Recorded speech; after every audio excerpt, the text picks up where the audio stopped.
Chilling tales for dark nights.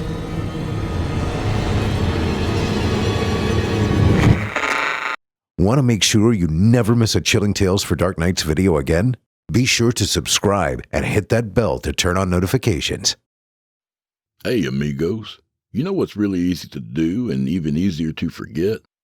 Please help me out and hit that like button if you're listening on YouTube. And if you're listening somewhere else, what the hell? Pop in, give me a thumb. Say hello while you're at it. It helps me a ton with the algorithm, and besides, it's real nice to see you there. And now, on to the show.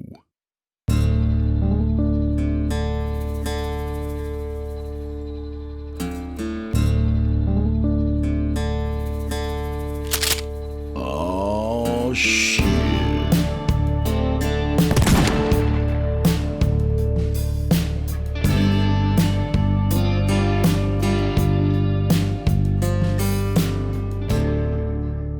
September already, huh? Well, welcome back, friend. It's National Bring Your Manners to Work Day, so today I'm being really polite to Craig. So, hey Craig, hope you're doing great tonight. Feel free to call after the show. We'll chat about forecasts and revenues and all sorts of fun stuff. Oh, I'm feeling fine, Chester. Just celebrating the holiday. Anyway, come on in, friends. Give me that goddamn whiskey.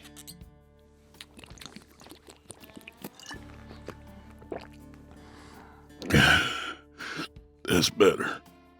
So check out simplyscarypodcast.com, would you? For as little as $7.99 a month, you can become a patron and enjoy all the catalog dating back to 2012, ad-free and available to download or stream.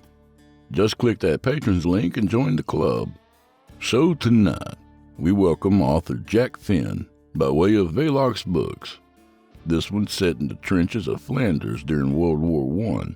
It's from Jack's book, They Come When You Sleep, which you can find on Velox Books.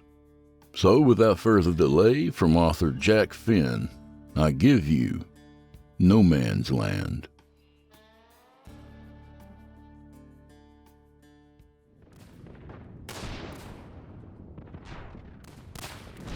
Sarge, what are we gonna do? Macaulay's eyes were darting around wildly with panic. Hold it together, Macaulay! Sergeant Paczynski grabbed Macaulay by the front of his uniform and pulled him so close the steel brim of their M1917 helmets almost collided. I'm going to get us all out of here. He released Macaulay's uniform, and the smaller man leaned back against the earthen wall of the giant bomb crater that the squad was using as a trench. Paczynski figured only a shell fired from one of the German Big Bertha howitzers could have created a crater large enough to hide the 6 soldiers from the American 91st Infantry Division, the Wild West Division from Washington State. He had seen combat engineers dig up one of the unexploded German artillery rounds when they first arrived at the front line in Belgium 3 months after the Battle of Poelcapelle in October 1917. The artillery shell was almost as tall as a man, 18 inches wide, and weighed over 1,000 pounds. Sergeant Charlie Duke Paczynski looked at the men huddled in the crater alongside him. 3 of the men had been with him since the unit left Camp Lewis in Tacoma, Washington that summer. Private Michael Macaulay was a small, red-headed 20-year-old from California with a face full of freckles. Macaulay had a smart mouth and quick wit that gave people the impression he was a streetwise kid. However, the truth was that the Army boot camp had been the first time Macaulay had ever been further away from home than family vacations to the beach. Duke was beginning to worry that 3 months of constant combat in Flanders, the meat grinder of the Great War, was starting to push the kid's nerves to the brink. Duke was the only child of Lithuanian immigrants, so he felt some natural kinship with Private Johannes Dutch Forey, the burly son of Dutch immigrants who settled on Whidbey Island to open a bakery in 1905. Back at Camp Lewis, Dutch had a reputation as an imposing boxer with a quick temper that made even the toughest guys in the Wild West Division look away when his pale blue eyes stared them down. He did not talk much unless he was talking about the best ways to bake bread, which seemed to be an unrivaled passion of the man. The worse things got on the front lines, the more Dutch talked about bread. But Duke figured there were worse ways to deal with the daily horrors of war. When Duke left Camp Lewis, Lieutenant Morris placed 12 soldiers under his command. Morris died in a hell of German machine gun fire their first week in Flanders. 9 of Duke's men lay dead somewhere in no man's land, the wasteland of barbed wire, bodies, and bomb craters that divided the German line of the trenches from those of the American, French, and British allies. After only 3 months, Macaulay, Dutch, and Private Joey Bucha were all that were left of the original 12.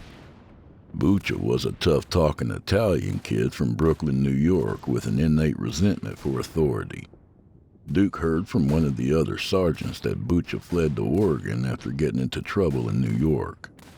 Then he joined the army to escape some situation he found in Oregon. Remarkably, Bucha seemed relatively unfazed by the fighting in Flanders and took each day as it came. "When I go over the trench wall," Duke had heard Bucha telling the other guys during the voyage across the Atlantic, "either I come back or I don't. In the story." At first, Duke thought Bucha was putting on a good show in front of the other soldiers, trying to look tough, but after seeing him in combat for 3 months, he believed the kid's devil-may-care attitude was for real.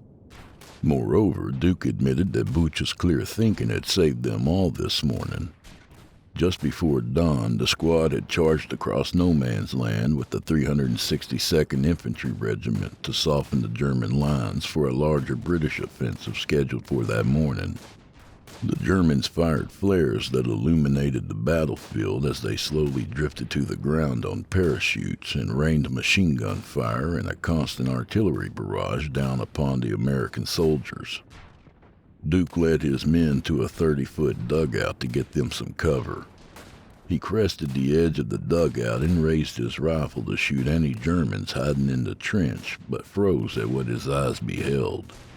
The men inside, Germans from the remains of their uniforms, had all been torn apart.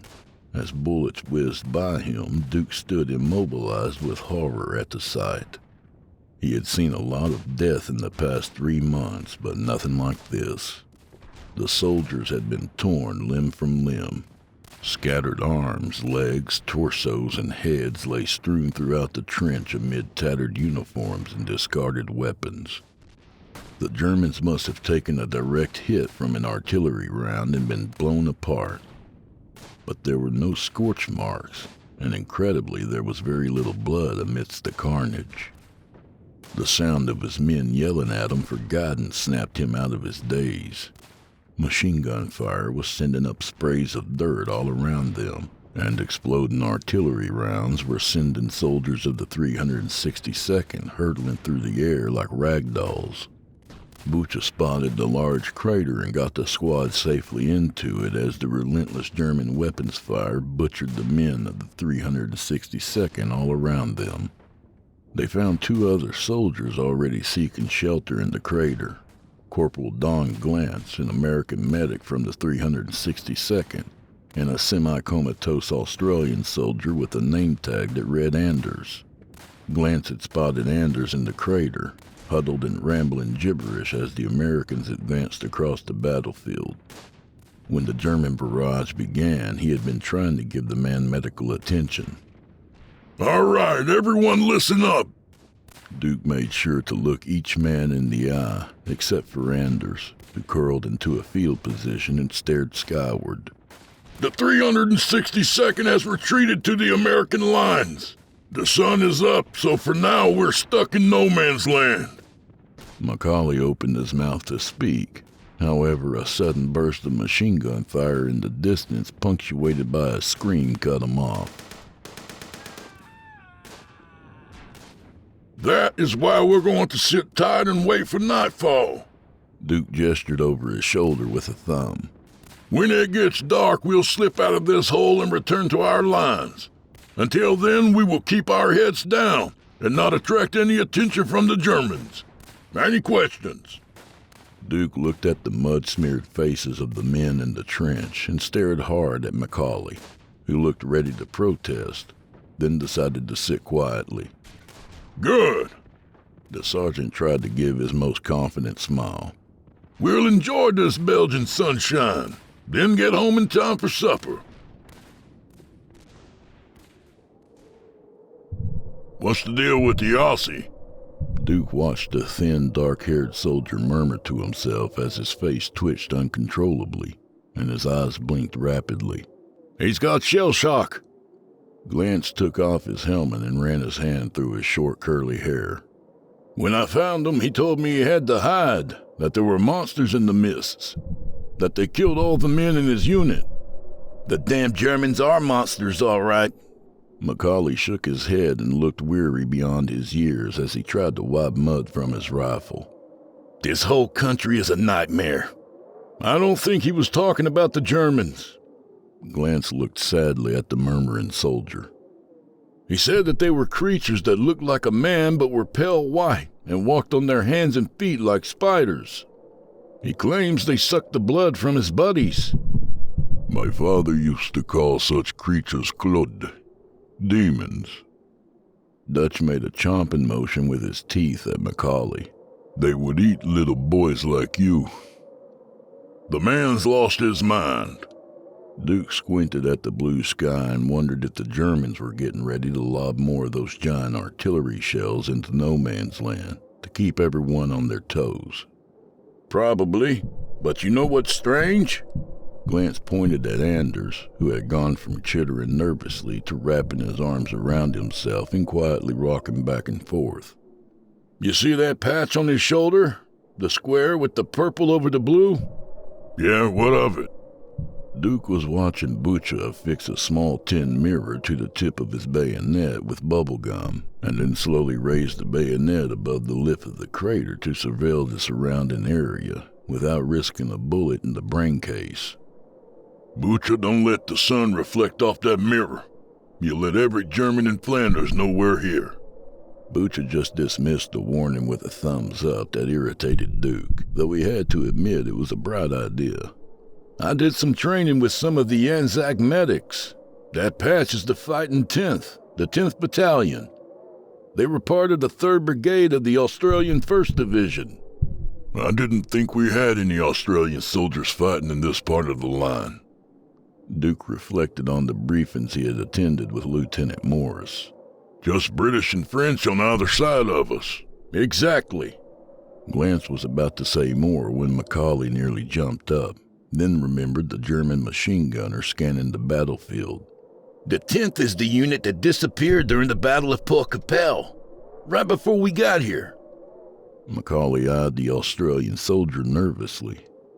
All the guys were talking about it. They disappeared in the fog near Passchendaele. None of them returned. That would mean he's been living out here for 3 months. Duke eyed Glance skeptically. Doc, that's not possible. Maybe he escaped from the Germans. Glance shrugged his shoulders. How are we going to sneak quietly out of here tonight without that cracked egg giving us away? Macaulay pointed toward Anders. Duke had been thinking the same thing moments earlier and could see Dutch nodding in agreement. We can't bring him with us. He'll get us all killed. Sergeant, we have someone coming. Butcher pulled the bayonet down and slipped the mirror off the knife. German? Duke grabbed his rifle and saw the others doing the same. He's wearing a British uniform and low-crawling right for us across the battlefield from this direction. Butcher pointed over his head as he readied his knife. Everyone lower your guns. Duke waved his hand down. It's probably another doughboy like us stuck out here. I don't need any itchy trigger fingers advertising our positions to the Germans. It's broad daylight. How the hell are the German machine guns not Swiss cheesing this guy? Macaulay shook his head incredulously. Maybe they don't see him. Maybe he's small like you. Dutch nodded his head toward Macaulay.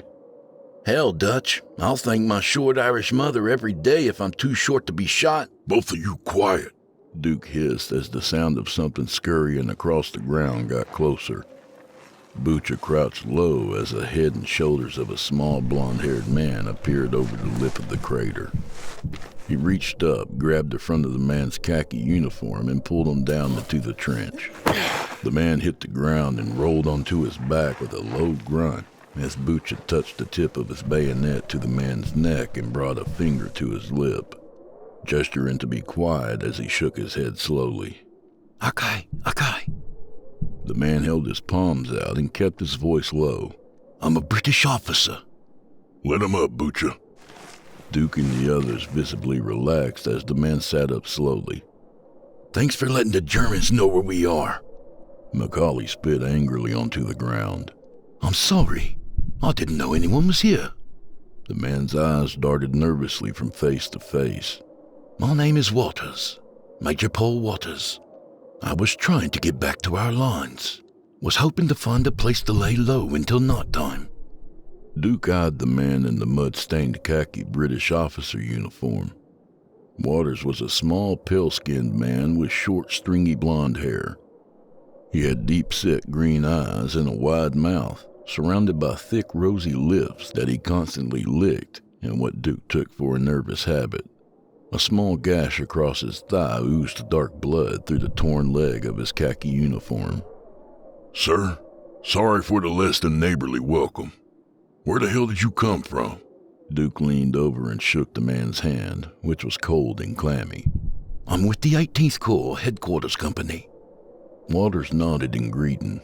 I was delivering a message when all the shooting started this morning. For the British offensive? Duke nodded thoughtfully. Yes. Waters nodded eagerly. That's right. We're going to stay here until it gets dark, then try and make our way back to the American lines. Duke waved over the medic. Glance, come take a look at the cut on his leg. Oh, thank you, old chap. That would be wonderful. If I could ask you a favor? Waters' eyes suddenly lit up with almost feverish excitement. I don't suppose one of you has a cigarette? I could really use a smoke. There's no smoking in no man's land, sir. Butcher gave the man a withering look. Oh, yes, of course. Waters looked down dejectedly. How foolish of me to forget. I just so love a good cigarette. Hey, Sarge.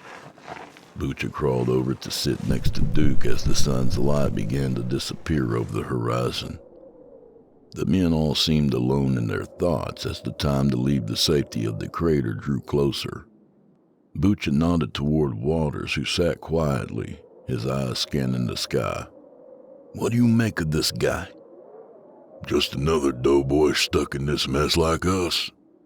Duke looked sidelong at Butcher. Why do you ask? Something about the guy just doesn't feel right to me. You think he's a German? Duke appraised the British soldier suspiciously. Can't put my finger on it. Butcher shook his head, his dark eyes studying the British officer. Something about the guy feels wrong. Look at his boots. His boots? Duke looked at Waters' worn brown leather boots and saw nothing remarkable. Back in Brooklyn, my old man was a shoemaker. He always told me to look at a man's shoes. A real working man always has worn shoes, stuff like that. So it became second nature to me to look at people's shoes. So I looked at the Major's boots while the doc was working on his leg, and the sole is all wrong. Duke stared at the British officer's boots but could not see anything unusual. You know how our boots have steel rivets on the bottom to help in the mud, right? Butcher pointed to the rows of raised steel rivets on the sole of his boot as Duke nodded. But American and British boots have an iron heel plate with hobnails. French boots use rivets on the heel. The Major's boots have rivets on the heel. They're French boots, not British. Duke could see now what Butcher was talking about. There were rivets in a half-moon pattern on the heel of the Major's boots. So you think he's a Frenchman impersonating the British officer? I'm just saying it's strange is all. Butcher shrugged his shoulders but still looked troubled. It's just the jitters, Butcher. We're all feeling it. Duke put a reassuring hand on the younger man's shoulder. Couple of hours from now, we'll be sipping coffee and eating some hot chow. Hey, why do you keep looking up like that? Macaulay stared irritably at the British soldier. I'm just watching for bombs. Waters grinned, a mouthful of uneven teeth, at the red-haired soldier. Well, stop doing it. It's bad luck. Macaulay shook his head in annoyance. You don't have to look for them. You'll hear them if they come. Boom, Waters mouthed, and then chuckled as he made an exploding gesture with his hands. What's with this guy? Macaulay pointed at Waters and looked over at Dutch, who just shook his head. Okay, everyone gather round. Duke was dreading this conversation, but knew he could not put it off any longer. The men crouched in a circle around the sergeant. He could read the nervousness on all their faces. Guys, we have a tough decision to make. Duke pointed over at the sleeping Australian soldier. We can't take Anders with us. There's too much of a chance he'll give us away. So the question is, do we leave him out here for the Germans, or... The words hung in the air as each man looked down or at their hands. Only Waters stared at them with those deep-set green eyes. Or do we do him a kindness? Butcher finished his sentence. Duke thought the man put it eloquently, and appreciated that Butcher did not make him say the words himself. He gave Butcher a small, grateful smile, and Butcher returned a quick nod of acknowledgement. He let me give him a morphine injection earlier. I think he will do so again. Glance looked at his hands as he spoke. I can give him an overdose. He won't feel any pain. I think he would appreciate that, Corporal Glance. Duke offered the man a reassuring glance and could see the medic had tears in his eyes. You know, you work so hard to keep the boys alive. Glance's voice cracked with emotion, and he shook his head to keep the tears from coming. But you're right. This is a kindness. Or I could stay with them, Waters offered with a weak smile. What? Duke voiced the shock that all the others felt. With my leg wound, it would be hard for me to keep up anyway. Waters gave a casual shrug of indifference. Sir, it's little more than a deep scratch. Glance looked at the man incredulously. I'll be fine. The major's green eyes trailed over to look at the sleeping Anders. When you chaps get back to headquarters, send a stretcher team for us. Sir, why are you doing this? Duke thought the major was making the most incredibly brave or idiotic decision he had ever seen. The major opened his mouth to reply, but Dutch cut him off. Major, who would win in a boxing match? Ruby Rob Fitzsimmons or Gentleman Jim Corbett? Dutch's awkward timed question stunned everyone, and Duke squinted in the dim dusk light to get a good look at Dutch to see if the man had become unhinged under the tension. Duke stared back at the British officer with the same disinterested look he always bore, though his jaw muscles looked tighter than usual. I'm sorry, I don't share the Yanks' love of pugilism. Major Waters gave a nervous smile. Dutch, I don't think this is the time. Dutch raised a hand to pause Macaulay mid-sentence. Come on, Major. Dutch slid his rifle across his knees to level it at Waters, his cold blue eyes unreadable. Who do you think would win? Fitzsimmons or Corbett? Private Forey? Duke leaned over to grab Dutch's shoulder. Put your rifle down. Fitzsimmons knocked Corbett out in the 14th round to become the world's heavyweight champion. It was a punch to the solar plexus that finished off Gentleman Jim. The punch was legendary. Dutch stared unwaveringly at Waters. Yeah, I remember my old man telling me about that. Butcher nodded his head slowly, and then he too looked suddenly at Waters and brought his rifle to point at the British officer. It was a big deal in all the papers because Corbett was the American champion, and Fitzsimmons was an Englishman. That's right. Dutch nodded his head and smiled wryly. I ain't never met a Brit that did not know Ruby Rob Fitzsimmons, or take pride in the fact that he put the Yank champ down on his ass. Waters' face twitched nervously as all eyes turned to stare at him. Suddenly, an ear-piercing shriek of pure terror shattered the hushed sounds of no man's land that startled even the ordinarily unflappable Butcha. The men turned to see Anders sitting up, staring at them, a look of abject fear contorting his face. The man's eyes were wide open, the whites nearly glowed in the darkness. His body shook and trembled like a leaf in a windstorm. Grab him! Duke recognized the look of a trapped animal in Anders' eyes and knew the man was going to run. Glance leaped forward and wrapped his arms around the Australian's waist as the man began to scramble frantically over the side of the crater. Anders had dragged the medic halfway out of the crater when Duke heard the sound of the German machine guns open fire. Get down! Duke pressed himself low to the ground as German machine gun fire raked the lip of the crater. Anders screamed as bullets peppered his torso, spinning him out of Glance's grasp. The Australian soldier's body jerked as the large-bore machine gun round struck and exited his body with small geysers of blood as he tumbled lifelessly over the side of the crater and out of sight. Glance slumped motionless over the lip of the crater, a wet red stain growing on his back where a bullet had struck him. Leave him! He's gone! Butcha grabbed Dutch's arm and pulled him back as he reached for the lower half of Glance's body, which still dangled inside the crater. Anders was looking at you. Macaulay pointed an accusatory finger at Waters, who sat grinning madly in the crater. He was terrified of you. The pop of German flare guns filled the night as they fired star shells into the air. The shells exploded high in the sky, releasing flares that blazed brightly as they descended by parachute, illuminating the area around the crater like the midday sun. As the flares lit up the crater, Duke could see Waters clearly, sitting calmly with a wide grin on his face.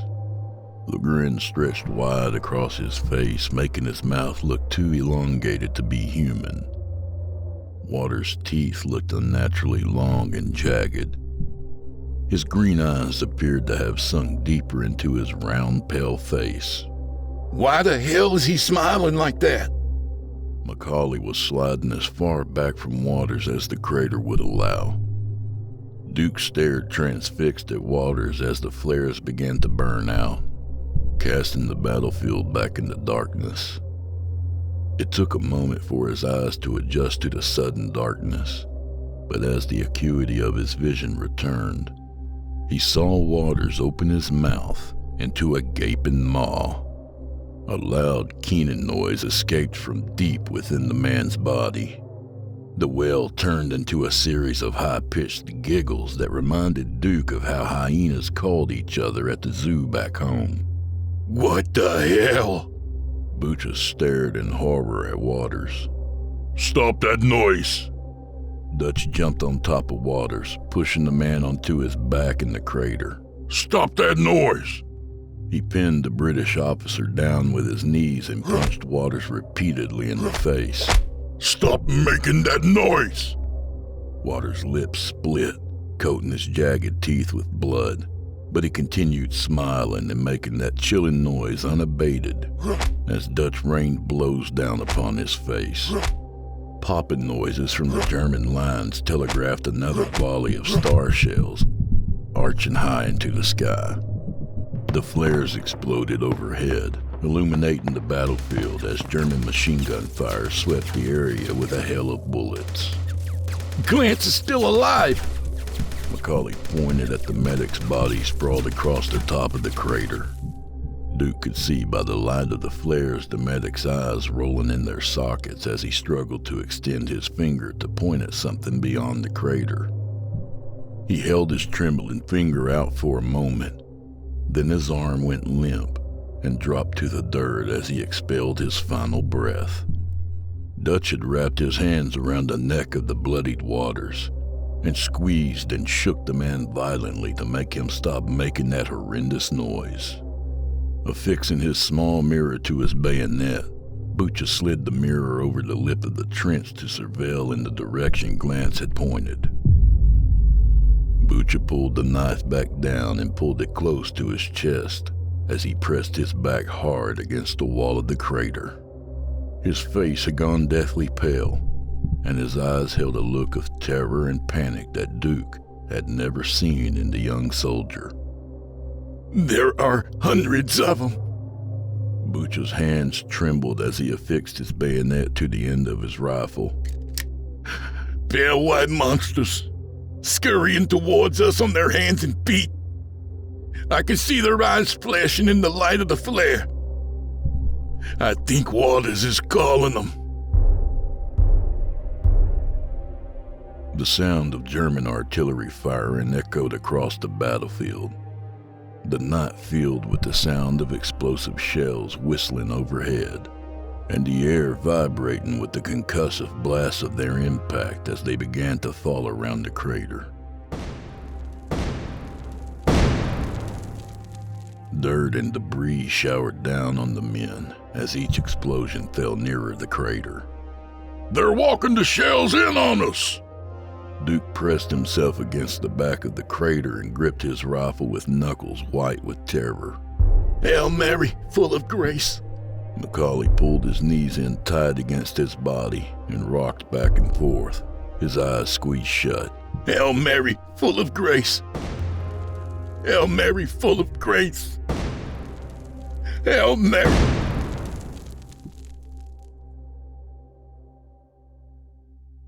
Oberfeldwebel Hiram Maxim scanned the battlefield through the metal sight of his Bergmann MG-15 machine gun.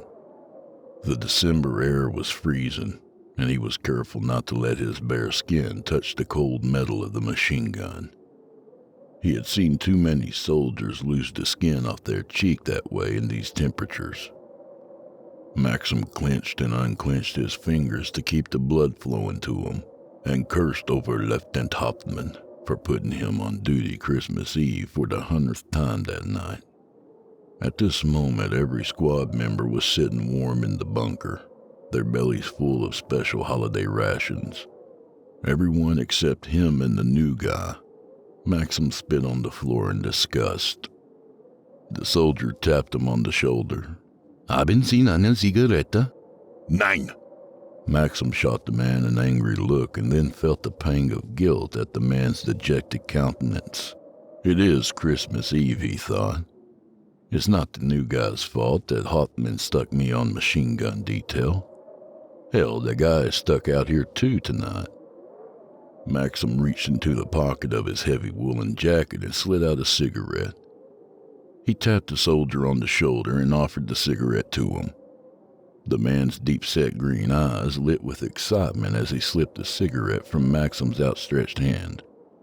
A grin crossed the soldier's wide mouth as he slipped the cigarette between the thick, rosy lips that he constantly licked in what Maxim took for a nervous habit. "Dankeschön." The soldier nodded his head gratefully. "Gern geschehen." Maxim smiled and turned back to surveil the battlefield. Maybe tonight won't be so bad after all.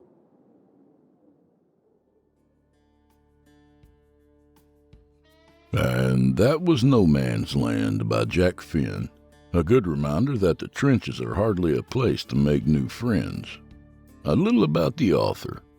Jack Finn is a horror author and active Horror Writers Association member living in the wilds of the Pacific Northwest with his wife and 2 fiendishly clever dogs. He's a lifelong believer that the Tooth Fairy proves you can trade body parts for cold hard cash. Other books by the author include The Wolves of Kalinin werewolf duology, Prey Upon the Lambs, and The Desolation of Hunters.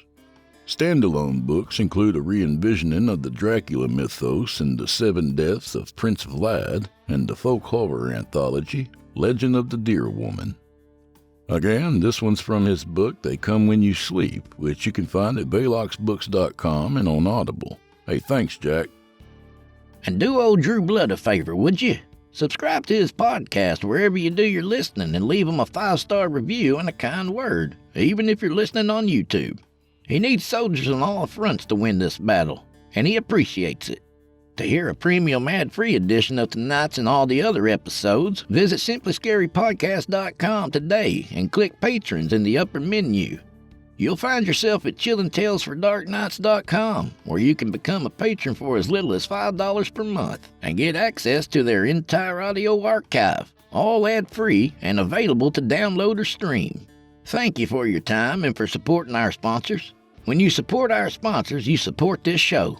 If you happen to use Facebook, Twitter, Instagram, or YouTube, you can follow and subscribe to Chillin' Tales for Dark Nights there, where you'll get all the latest updates and new releases and have the chance to interact with them each and every week. Oh, and you can find Drew Blood on Facebook and Instagram, and sometimes Twitter. The Drew Blood's Dark Tales podcast is accepting submissions, friend. If you've got a story or two you'd like to be featured on the show, send it to drewbloodhorror@gmail.com. If selected, you'll get the full treatment, 10 bananas.